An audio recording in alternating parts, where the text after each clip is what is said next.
In time ಆಗಬೇಕು. ಸಮಯ ಭಾಳ ಇಂಪಾರ್ಟೆಂಟ್. ಆಗೋ ಕೆಲಸ 24 ಗಂಟೆ ಇರೋದು 8 ದಿವಸ ಅದು ಏನು ಉಪಯೋಗ ಅದು. ಹಾಗೆ ಅದು ಸಹ ನಾವು ಎಲ್ಲ ಅದು ಯಾವ ಪ್ರಕಾರ ಮಾಡಬೇಕು ನೋಡಿ. ಆನ್ಲೈನ್ ಸರ್ವಿಸಸ್ ಮಾಡೋ ಬಗ್ಗೆನ ನಾವು ಥಿಂಕ್ ಮಾಡ್ತಾ ಇದ್ದೀವಿ. ಈಗ ಎಲ್ಲ ಆನ್ಲೈನ್ ಸರ್ವಿಸಸ್ ಆಗಬೇಕಂತ ಥಿಂಕ್ ಮಾಡ್ತಾ ಇದ್ದೀವಿ.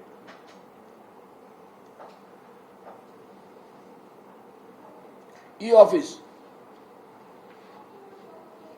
Plus end to end office ಇರ್ತಾವಲ್ಲ, online services, online service technology ಇದರ ಉಪಯೋಗ ಮಾಡಿ ವರ್ಕ್ಲೋಡ್ ಕಡಿಮೆ ಮಾಡೋ ಬಗ್ಗೆನೂ ಪ್ರಯತ್ನ ಮಾಡ್ತಾ ಇದ್ದೇವೆ.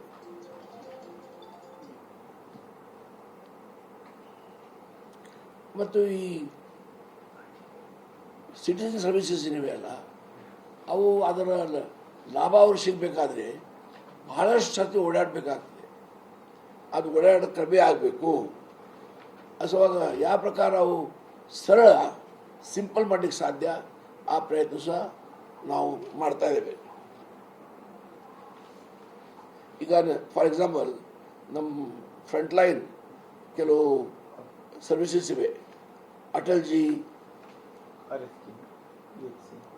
ಜಿ ಜನಸಂಚಿ ಕೇಂದ್ರ, AJSK, ರೈತ ಸಂಪರ್ಕ ಕೇಂದ್ರ, RSK, primary health centre, police stations, ಇವೆಲ್ಲ ಸ್ಟ್ರೆಂಥನ್ ಆಗಬೇಕು.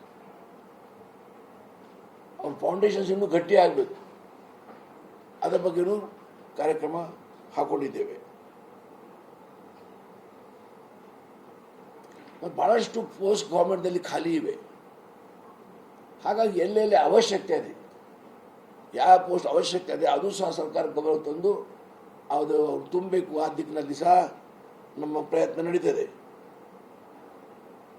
ಮತ್ತು ಸರ್ಕಾರದ ಆದಾಯ ಏನು ರೆವಿನ್ಯೂ ರಿಸೋರ್ಸಸ್ ಇವೆಯಲ್ಲ, ಅವು ಭಾಳ ಕಡಿಮೆ ಆಗ್ತಾ ಇವೆ.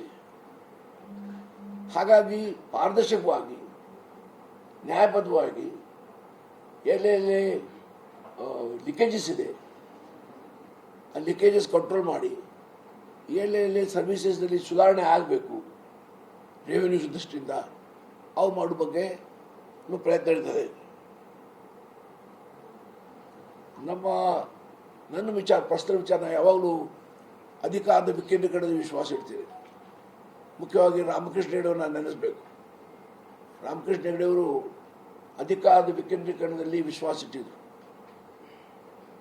ಅದು ಬಹಳ ಮಹತ್ವದ್ದು. ಎಷ್ಟು ಅಧಿಕಾರ ವಿಕೇಂದ್ರೀಕರಣ ಮಾಡ್ತೀರಿ ಅಷ್ಟು ಪಾರದರ್ಶಕ ಇರ್ತದೆ, ಅಷ್ಟು ಜನರು ಬೇಗನೆ ಸಿಗ್ತದೆ, ಅದರ ಲಾಭ.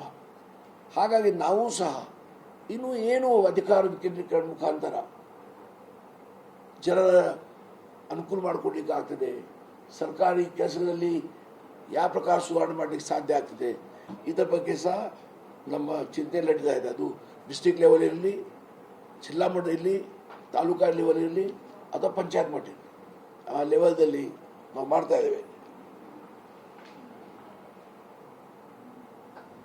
ಮತ್ತೊಂದು ವಿಚಾರ ಮಾಡ್ತಾ ಇದ್ದೇವೆ, ಈ ಕ್ಲಿನಿಕಲ್ ಪೋಸ್ಟ್ ಅದಾವಲ್ಲ, ಎಷ್ಟು ಅವಶ್ಯಕತೆ ಇದೆ ಅಷ್ಟು ಇಟ್ಕೊಂಡು ಬಾಕಿ ಎಲ್ಲ ಟೆಕ್ನಿಕಲ್ ಪೋಸ್ಟ್ ಅಂತ ಕನ್ವರ್ಟ್ ಮಾಡಬೇಕಂತ ವಿಚಾರ ಮಾಡ್ತಾ ಇದ್ದೇವೆ. ಟೆಕ್ನಿಕಲ್ ಅಂದರೆ ಅವರಿಗೆಲ್ಲ ಟೈಪಿಂಗು, ಮತ್ತೊಂದು ನಿಮ್ಮ ಕಂಪ್ಯೂಟರು ಎಲ್ಲ ನಾಲೆಜ್ ಇರ್ತದೆ.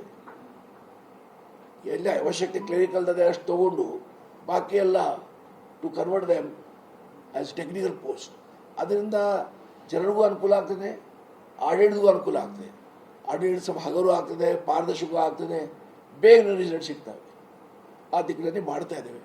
ಹಾಗಾಗಿ ನಿಮ್ಮ ಸಹಕಾರವೂ ಇರಬೇಕು. ಮತ್ತು ನಮ್ಮ ಅಡ್ವೈಸರ್ ಅದರ ಅವ್ರಿಗೆಲ್ಲ ಹೇಳಬೇಕಾದ್ರೆ ಈಗ ಸಾಹೇಬ್ರು ಹೇಳಿದಂಗೆ 5000